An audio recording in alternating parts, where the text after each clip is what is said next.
Район халқы ішінде, туристлар ішінде қызықлы болырлық үзіншеліклі урыннар бар Буа районында. Шуларның бірсі Мәкірлі ауылы жерлігі территориясында орнашқан Қорлы кратеры. Рәсми шығанақларға шансақ, миллион еллар элек нәқміне шушы ауыл отырған жерде метеорит түшіп зур шықыр хасил болған. Мұны дәлелеуші фактлар бармы? Берде яшәүшілер нинди фикірде? Уникаль табиғат хейкәлі урында біздің түшіру түркімінде болып қайтты. Вот это место, наверное, самое близкое место.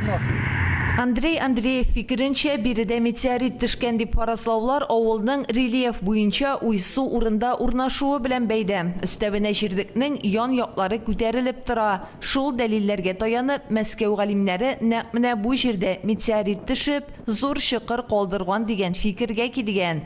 Казанлылар башкача уйлый. Безнең Казан галимнәре башка фикердә. Алар кратер метеорит төшүдән түгел, әлеге урында бик күп еллар элек җир кабыгының кристаллик нигезенең җимерелүе сәбәп булуы да мөмкин дип фаразлый. Укытучы шәхсән үзе бу карашны хуплый, чөнки метеорит төшүне 100% дәлилләүче фактлар юк. Бу сорау әлегәчә ачык кала бирә.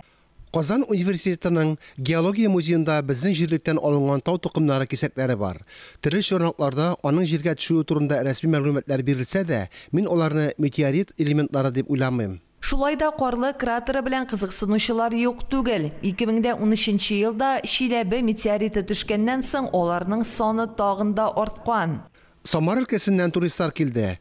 Координатлар буенча урынга чыгып метеорит төшкән дип фаразланган урыннарны күрсәттек, экскурсия ясадык. Табигый ресурслар белән кызыксынучылар өчен тагын бер урын Известь карьеры бар авыл җирдәге территориясендә. Биредә Известь аны җитештерелә. Әлеге акбур катламнары миллион еллар элек барлыкка килгән дип санала. Известь кисәкләрендә борынгы моллюсклар, җәнлекләр эзләрен күрергә була.